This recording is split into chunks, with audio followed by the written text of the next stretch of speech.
morning guys, in front of me is Samsung Galaxy M56 and let me show you how to add a fingerprint to this device.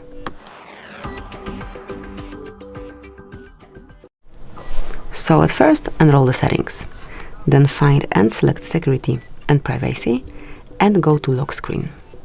Now draw your unlock pattern if you already have one. If you don't have one yet, before adding a fingerprint you will have to create it, and now mark fingerprints. So just mark continue, register, and once you want to add your fingerprint, you need to place it on the sensor. The sensor is here in the middle of the screen, so just keep tapping till your fingerprint is fully added. Lift your finger up, hold it on the sensor,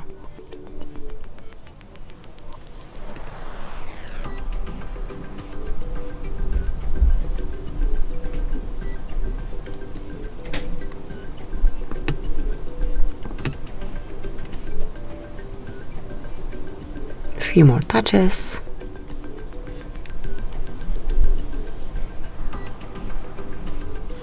and as you can see it is added. Tap on done, and from now on you can unlock your device with this fingerprint only. Obviously you can also use this pattern that you have. Thank you for watching, please subscribe our channel and leave the thumbs up.